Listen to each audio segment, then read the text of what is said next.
இயற்கைதான் நமக்கு கடவுள். இயற்கையை எவ்வாறு மனிதன் உருவாக்க முடியும்? ஒருபோதுமே முடியாது அல்லவா? இயற்கைக்கு உருவங்கள் கிடையாது. இயற்கையின் அருகில் உங்களை அழைத்து செல்வதற்காகவே கடவுள் தன்மையை உணர்ந்த பெரியோர்களால் உருவாக்கப்பட்ட ஒன்றுதான் உருவ வழிபாடு. அதையொட்டிய ஆலயங்கள் மந்திர உச்சாரணங்களுடன் ஒவ்வொரு ஆலயத்திலும் ஒரு ஞானியின் சமாதி இருக்கும். அவர்கள்தான் ஆலயத்திற்கு வரும் பக்தர்களுக்கு அருள் பாலித்து கொண்டிருக்கிறார்கள். சிவன், பார்வதி, முருகன், விநாயகர், விஷ்ணு, பிரம்மா போன்ற கடவுள் உருவங்கள் எல்லாம் ஆன்மீக குறியீடுகள். அந்த குறியீடுகள் எல்லாம் உங்களின் உள்ளே தான் இருக்கின்றது. அதை தேடுங்கள் என்பதற்காகத்தான் வெளியே அந்த குறியிட்ட உருவங்களை வைத்துள்ளனர். மனித உடலை அடிப்படையாக கொண்டதுதான் ஆலயங்கள். ஆலயங்கள் கட்டப்பட்டுள்ளன. மனித உடல்தான் ஆலயம். அதில் குடிக்கொண்டிருக்கும் உயிர்தான் இறைவன். அவனை தியானத்தின் மூலமாக குருவின் துணை கொண்டுதான் உங்களால் உணர முடியும், அறிய முடியும். கடவுளை எதிரில் காண முடியாது. ஏனெனில் கடவுளாக ஆவதே நம்முடைய இலக்கு. எனக்குள் இருக்கும் கடவுளுக்காக நான் காத்திருக்கிறேன். தன்மையும் முன்னிலையுமற்று இருக்க கற்கிறேன். போதி மரத்தனடியில் அமர இடம் தேடுகின்றேன். தேநீர் சுவையை விட தேநீர் ஓசையை நான் ரசிக்கின்றேன். கடவுளை அங்கிக் கொணாதபடி எங்குமே தேடுகின்றேன். என்னுள்ளும் தேடுகின்றேன். பின் கடவுளாகவே நான் மாறினேன் என்பதை விட நானே கடவுள் என்பதை நான் ஏன் மறந்தேன்? அன்பும் சிவமும் இரண்டென்பார் அறிவிலார். அன்பே சிவமாவது ஆறும் அறிகிலார். அன்பே சிவமாவது ஆறும் அறிந்த பின் அன்பே சிவமாய் அமர்ந்திருந்தாரே. உங்கள் உடலில் எங்கு அன்பு உருவாகிறதோ அல்லது எங்கு நிலை கொள்கிறதோ அதுவே சிவம், அதுவே கடவுள். மனிதன் வேறு, இறைவன் வேறு என்ற எண்ணத்தை மாற்றி நீயே கடவுள் என்று உணர்ந்து கொள். உனக்குள்ளே எல்லா விதமான அபரிமிதமான சக்தியையும் அவர் உனக்கு தருவார். நீதான் கடவுள் என்று அன்பு கொண்டு வாழ்ந்து பார். உன்னை தேடி எல்லாமே தானாகவே வரும். நீ எது கடவுள் என்று நினைக்கிறாயோ அவரும் உனக்குள்ளேயே வந்து இருப்பார். நிச்சயம் உனக்கு நல்லது மட்டுமே நடக்கும். உன்னிடம் ஒன்று சொல்லியே ஆக வேண்டும். உங்களை பற்றி அவதூறாகவோ மிக மட்டமாகவோ யார் பேசினாலும் அதை நீ காதில் வாங்கிக் கொள்ளாதே. அதை கண்டு கொள்ளாமல் அப்படியே விட்டுவிடு. ஒருவரிடம் நாம் ஒன்று எதிர்பார்த்து அது கிடைக்கவில்லை என்றால் அவர் மீது நமக்கு கோபம்தான் வரும். நமக்கு வருவது இயற்கைதானே. எனவே யாரிடமும் எதையுமே நீ எதிர்பார்க்காதே. தனக்கு பிடிக்காத மனிதர்களை பற்றி நினைத்து கூட பார்க்கக்கூடாது. ஒரு நொடி கூட, ஒரு துளி அளவு கூட அந்த ஞாபகம் உன் மனதில் இருக்கக்கூடாது. அதனால் நமக்கு ஆத்திரமும் கோபமும் அடிக்கடி ஏற்படுவதை நாமே நமக்கு தவிர்த்து விடலாம். தன்னம்பிக்கை உள்ளவர்களை ஒருபோதும் அவதூறுகளாகவும் ஏச்சு பேச்சுகளும் பாதிப்பது கிடையாது. பிடிக்காத நபர்கள் செயல்களை பற்றி எண்ணம் வரும்போது அந்த எண்ணங்களுக்கு பெரிய பூட்டு போட்டு விடுங்கள். எந்த செயலையும் ஆரம்பிக்க, செயற்படுத்த உங்களது மனம் தயங்கிக் கொண்டிருக்கின்றது. நீங்கள் செய்ய விரும்பும் காரியங்களை செய்வதிலிருந்து நீங்கள் அடிக்கடி உங்களை தடுத்துக் கொள்கிறீர்கள், பயப்படுகிறீர்கள். வாழ்க்கையை எப்போதும் ஒரு நிலையான போராட்டமாக எண்ணுங்கள். இந்த உலகம் ஒரு ஆபத்தான இடம் என்றால் வாழ முடியாதல்லவா? அப்படி நீங்கள் நினைக்கிறீர்கள். உங்களை விட ஏனைய அனைவரும் மகிழ்ச்சியாக இருக்கிறார்கள் என்று நீங்கள் நம்புகிறீர்கள். நீங்கள் சந்திக்கும் பெரும்பாலான நபர்களை பற்றி மோசமாக எண்ணுகிறீர்கள். நீங்கள் ஒரு அவநம்பிக்கையாளர் என்று மற்றவர்களால் சொல்லப்படுகிறீர்கள். உங்கள் சக பணியாளர்கள், குடும்ப உறுப்பினர்களுடன் உங்களுக்கு ஒத்துப்போக முடியாமல் உள்ளது. உங்கள் வெற்றிகளை ஏதாவது ஒரு காரணம் கொண்டு தோல்வியாக சித்தரிக்க நீங்கள் முயல்கிறீர்கள். நீங்கள் எப்போதும் மற்றவர்களிடமிருந்து தனித்திருக்க விரும்புகிறீர்கள். மன அழுத்தம், கவலை, ஏதோ ஒரு நோய் உங்களிடம் உள்ளதென நீங்கள் தொடர்ந்து உணர்ந்து கொண்டிருக்கிறீர்கள். இப்படியான அறிகுறிகள் கருத்துக்கள் எல்லாம் ஆராய்ச்சியின் முடிவுகள்தான். ஆனால் ஒரு சில அறிகுறிகளை வைத்து நாமெல்லாம் எதிர்மறையான சிந்தனையாளர்கள் என்ற முடிவுக்கெல்லாம் நம்மால் வந்துவிட முடியாது, வந்துவிடவும் கூடாது. நாம் எப்போதும் நம்மை பற்றிய உயர்வான நல்ல சிந்தனைகளோடு மட்டுமே நம் வாழ்க்கையை கடத்த வேண்டும். ஒவ்வொரு நொடியும் எதிர்மறை நமக்குள்ளே எப்பொழுது வந்து நுழையலாம் என்ற ஆர்வத்தோடு காத்து கொண்டிருக்கிறது. அதற்கு நம்மை நாமே ஒரு வழியை ஏற்படுத்திவிடக்கூடாது. அந்த வழியை நாம் அடைக்க வேண்டுமென்றால் நேர்மையை மட்டும், நேர்மறையான சிந்தனையை மட்டும் உன் மனதுக்குள்ளே நீ கொண்டு வர வேண்டும். அப்படி இருந்தால் மட்டுமே அந்த எதிர்மறையை உன்னால் அடித்து துவம்சம் செய்ய முடியும். எதிர்மறை என்ற மாயை உனக்குள்ளே சூழ்ந்து விட்டால் போதும், உன் வாழ்க்கையே இருண்டுவிடும். வேண்டாம் தங்கமே, உன் வாழ்க்கையை நீயே மாற்றிக்கொள். உன் மனதிலுள்ள எதிர்மறை எண்ணங்களை எல்லாம் தூக்கி எறிந்துவிடு.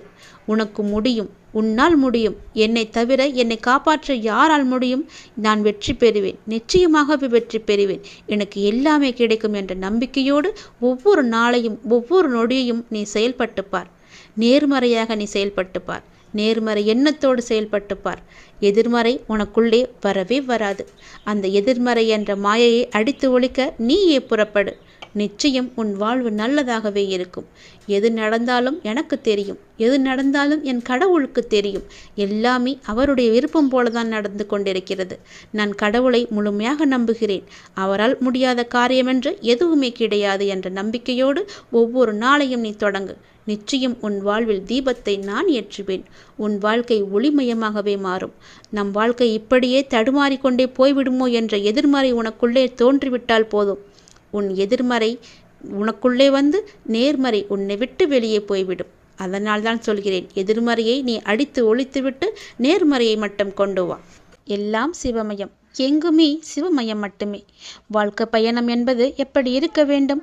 வாழ்க்கையின் பயணம் மிகவுமே அழகானது. அந்த பயணத்தில் நாம் காலார நடந்து செல்கின்றோம். நம்முடைய விதிப்பயன் காரணமாக கற்களும் முட்களும் காலை பதம் பார்க்கலாம். புண்ணிய பலன்கள் என்னும் பஞ்சு பந்தை போன்ற பசுமையான புட்கள் நிறைந்த நடைபாதைகளையும் நாம் காணலாம். அனைத்தையும் சிரித்து கொண்டு நாம் கடந்து விட வேண்டும். நம்முடைய கஷ்டங்களையும் இன்பமாய் ஏற்றுக்கொள்ள பழகிவிட வேண்டும். துன்பம் தருவோரையும் சிரித்து கொண்டே தாண்டி செல்ல பழகிவிட வேண்டும். அப்போதுதான் வாழ்க்கையில் வெற்றி காண முடியும். தெய்வங்கள் மனித அவதாரமாய் தோன்றி நாம் வாழ்வதற்கு பல உதாரணங்கள், எடுத்துக்காட்டுகள் என எல்லாவற்றையுமே நமக்கு சொல்லிக் கொடுக்கும். சொல்லிக் கொடுத்து இருப்பதையும் நாம் அறிந்திருக்கிறோம். தெய்வத்தின் சோதனை என்னும் அனுபவத்தில் கிடைக்கும் அமிர்தத்தை நாம் பெற்று தள்ளாத வயதிலும் தளராத மனம் பெற்று தெய்வத்தின் பாதத்தை விடாமல் நாம் பற்றும் திடம் பெற்று மறுபிறவி வேண்டேன் என்னும் மரம் பெற்று இனிதான மனித பிறவு நிறைவு செய்வோம். திக்குக்கட்டு என்று ஒன்று இருக்கிறது. திருநீரை கையில் எடுத்துக்கொள்ள வேண்டும். புவியை தொட்டு வணங்கி என்று திருநீரை சிரசை தொட்டு முன்புறம் போடவும். என்று சிரசை தொட்டு பின்புறம் போடவும். என்று சிரசை தொட்டு வலம்புறம் போடவும். என்று சிரசை தொட்டு இடம்புறம் போடவும். குங்குமம் மலரையும் கூட இதற்கு நீங்கள் பயன்படுத்தலாம். பிறகு கீழ்கண்ட நான் சொல்லுகின்ற இந்த மந்திரத்தை சொல்ல வேண்டும். அரி ஓம் தெற்கே நோக்கினேனே தெற்கே, சண்முகமூர்த்தியாக கொண்டேனே. அரி ஓம் வடக்கே நோக்கினேனே வடக்கே, பிரம்மாவாக கொண்டேனே. அரி ஓம் கிழக்கே நோக்கினேனே கிழக்கே, தேவேந்திரனாக கொண்டேனே. அரி ஓம் மேற்கே நோக்கினேனே மேற்கே, நரசிங்கமூர்த்தியாக கொண்டேனே. அரி ஓம் ஆகாசத்தை நோக்கினேனே, ஆகாசம் திருநீலகண்டனாக கொண்டேனே. அறிவோம் பாதாளத்தை நோக்கினேனே, பாதாளம் கால பைரவனாக கொண்டேனே. அறிவோம் பூமியை நோக்கினேனே, பூமி பூடமாக கொண்டேனே. பொறுப்பு இருப்பாக கொண்டேனே, சிவன் சிவமாக கொண்டேன். உன்னுடைய வாழ்க்கையில் நீ நல்லதை மட்டுமே அறுவடை செய்ய போகிறாய்.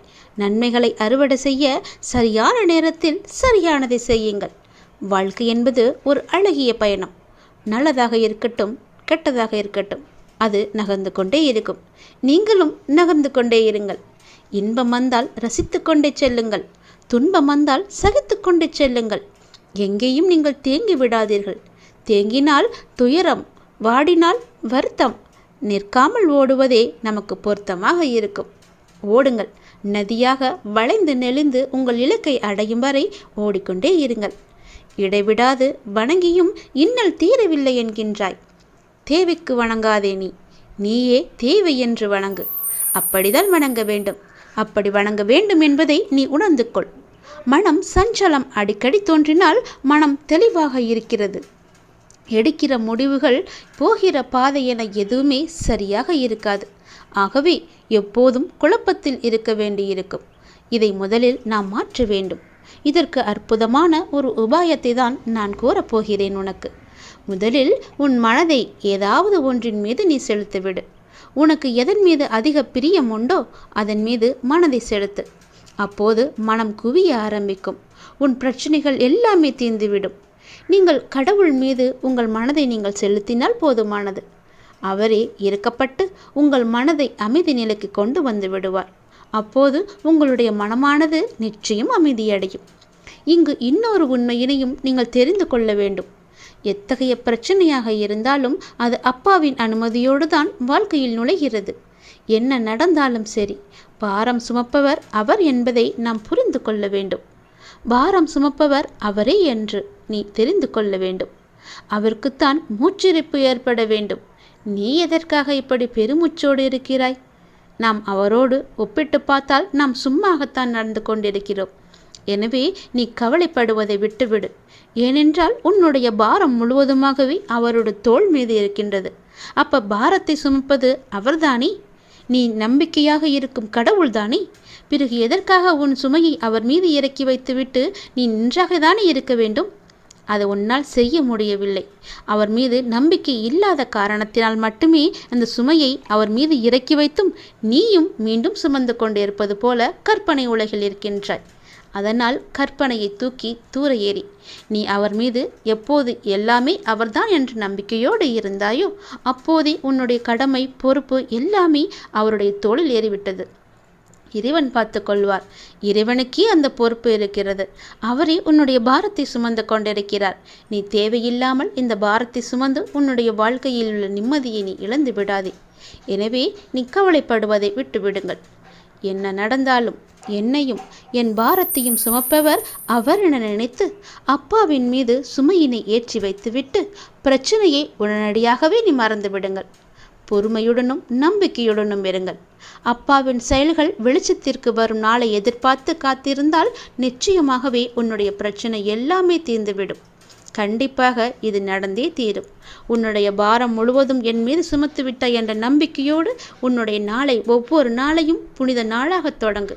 நிச்சயம் உனக்கு நன்மை கிடைக்கும். உன்னை அவமதிப்பவரை கண்டு ஒருபோதும் விரக்தியடையாமல் நீ இருக்க வேண்டும். ஏனென்றால் நீ அவர்களை அதிர்ச்சியடையும் அளவுக்கு அசாதாரண சக்தியுடன் வளர்ந்து அவர்கள் முன்வந்து நீ நிற்கப் போகின்றாய். உனக்காகவே எல்லாவற்றையுமே நான் தயார் செய்துவிட்டேன். இனி உன் வாழ்வு எல்லாமே நல்லதாகவே நடக்கப் போகிறது. முன்னேற்றமே இல்லாமல் இருக்கிறது என்ற மனோபாவத்தை நீ விட்டொழி. இனி ஒவ்வொரு வாழ்க்கையில் ஒவ்வொன்றாக முன்னேற்றம் மட்டுமே இருக்கப் போகிறது. ஒவ்வொரு நொடியும் முன்னேற்றம் மட்டுமே நடக்கப் போகிறது. முன்னேறுவது எப்படி என்று நீ எதிர்பார்க்காதே, கவலைப்படாதே. நான் அதற்கான வழியை காமிக்கின்றேன். கவலைகளை எல்லாம் புறந்தள்ளி ஆளுமையை தரும் தன்னம்பிக்கையை நீ ஆடையாக அணி. எளிதானதை நோக்கி செல்லாதே, சரியானதை நோக்கி செல். வாழ்க்கை ஒரு அழகான பயணம். அதை மகிழ்வாய் வாழ நீ முயற்சி செய். உனக்கு துணையாக உன்னுடைய அப்பா நான் இருக்கின்றேன். நன்றி கடன் மறவாதி. நமக்கு ஒரு துன்பம் வந்ததற்காக அதை போக்குவதற்காக நம் அப்பாவிடம் தஞ்சம் அடைகின்றோம். அதனை வெகு இலகுவாகவே அப்பா தீர்த்து வைக்கின்றார். நாம் அதோடு மட்டும் இருந்து விடாமல் அப்பாவிடம் நன்றி கடன் செலுத்தவும் வேண்டும். செல்லவும் வேண்டும். இதற்காக அப்பா எதையுமே நம்மிடம் எதிர்பார்க்க மாட்டார். ஒரு முறை அவரை சென்று நீ தரிசனம் செய்துவிட்டு வா, நல்லதே நடக்கும். நீ இப்போது உன் மனதில் ஏகப்பட்ட குழப்பங்களுடன் பதற்றத்துடனும் இருக்கின்றாய். வீணான கவலைகளை உன் மனதில் வைத்து கொண்டிருக்கிறாய். உன் மனமானது, உன் இதயமானது துடித்துடிப்புடன் காணப்படுகிறது. எதற்காக? வீணாக எதற்காக இந்த கவலை? ஏன் இந்த குழப்பம்? எதற்காக இந்த பதற்றம்? ஏன் இந்த துடித்துடிப்பு? நீ முதலில் அனைத்தையுமே விட்டுவிடு. உன் வேலைகளை பார்த்து கொண்டிரு. போகிற போக்கிலேயே போய்கொண்டிரு. எதையும் நீ தூக்கி சுமந்து கொண்டிருக்காதே. அதை முதலில் மறப்பதற்கு என்ன செய்ய வேண்டுமோ அதை செய். உன்னுடைய மனம் அதிலேயே லயித்து இல்லாமல் வேறு பக்கம் திருப்பு. அப்போதுதான் அவற்றை பற்றி எண்ணம் உன் மனதில் இழுக்காமல் இருக்கும். நான் உனக்காக அவதரித்தவன். நான் இருக்கும்போது எதற்காக நீ கவலைப்படுகிறாய்? உன்னை நல்லபடியாக உயர்த்த உனக்காக பாடுபட்டு கொண்டு நான் இங்கே இருக்கிறேன். தயவு செய்து நான் உன்னுடன் இருப்பதை நீ உணர்ந்து கொள். நான் வருவதற்கு முன்பும் வந்ததற்கு பிறகும் நடந்து கொண்டிருப்பதை நீ உணர்ந்து கொள். நான் வருவதற்கு முன்பு என்ன செய்து கொண்டிருந்தாய், நான் வந்த பிறகு எப்படியெல்லாம் உன்னுடைய பிரச்சனைகள் தீர்ந்தன என்று கொஞ்சம் திரும்பிப்பார். உன்னை எப்படி நான் கைவிடுவேன் என்று ஒரு நொடியில் நீ நினைத்து விட்டாய்? உன் அப்பா உன்னை பார்த்து கொள்ள மாட்டேனா? உன்னை அவ்வளோ சீக்கிரம் விட்டு விடுவேன் என்று நினைக்கிறாயா? உன்னை அனைத்து திசைகளிலிருந்தும் பாதுகாத்து கொண்டிருக்கிறேன். நான் இருக்கும் இடத்தில் எவரையுமே நெருங்க விட மாட்டேன். நான் உனக்குள்ளே நீக்கமற நிறைந்திருக்கிறேன். என் கண் பார்வை உன் மீது விழுந்து கொண்டிருக்கும் போது எந்த கெடுதலும் வந்து உன்னை துன்புறுத்தி விட முடியாது. தெரிந்து கொள், எந்த துன்பமும் உன் அருகில் கூட வர பயப்படும். நான் இருக்கிறேன், நீ பயப்படாதே. உனக்கு வரும் பிரச்சனைகள் எல்லாமே சிறு சிறு வகைதான். பயப்படாதே. பெரிதாக ஒன்றையும் நான் கொடுக்க மாட்டேன்.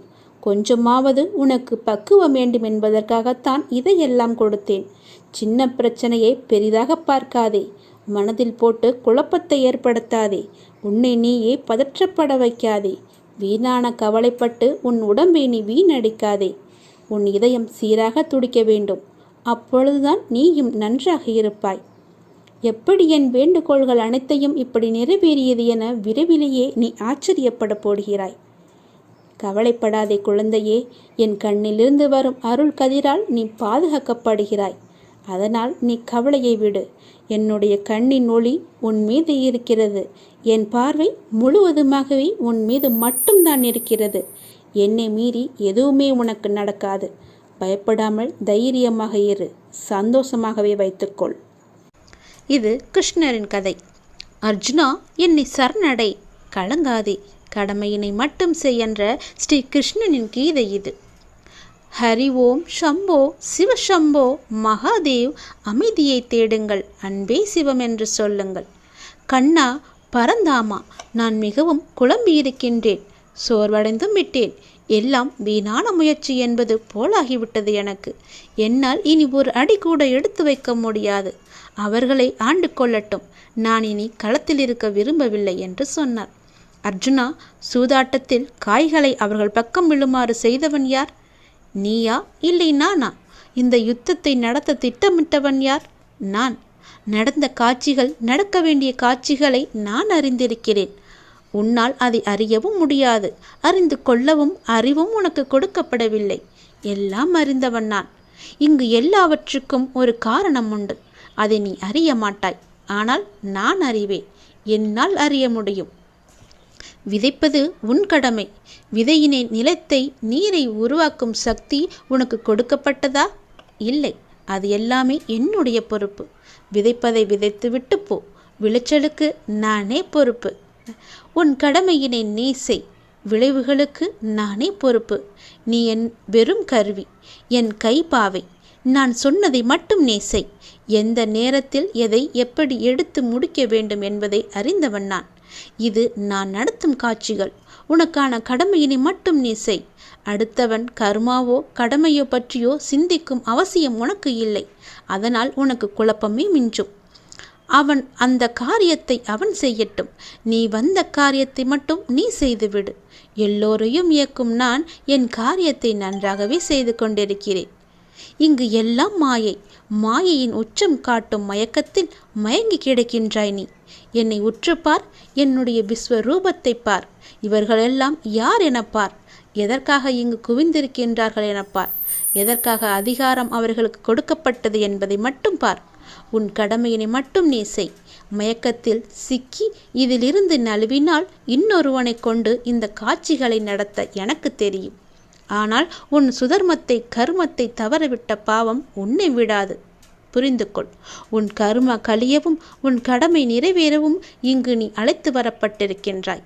அந்த கடமையினை தெளிவாக செய். மயக்கம் அருந்து குழம்பாமல் பற்றறுத்து செய். இங்கு காண்பன எல்லாமே மறையும். மறைந்தன எல்லாமே திரும்பும். காலமாக நான் ஆடும் இந்த ஆட்டம் உனக்கு புரியாது. புரியாத விஷயத்தை யோசித்து ஏன் குழம்புகின்றாய்? இங்கு எல்லாவற்றுக்குமே ஒரு காலம் உண்டு. அதன்படியே காட்சிகளும் அமைந்து கொண்டிருக்கின்றன.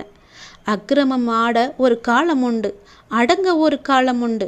எல்லா அதர்மமும் ஆடித்தான் அடங்கும் என்பதை மனதில் கொள். எந்த அக்கிரமும் நெடுநாள் நிலைத்ததில்லை என்பதையும் நினைவில் கொள். கடும் வெயில் மழைக்கு அறிகுறி.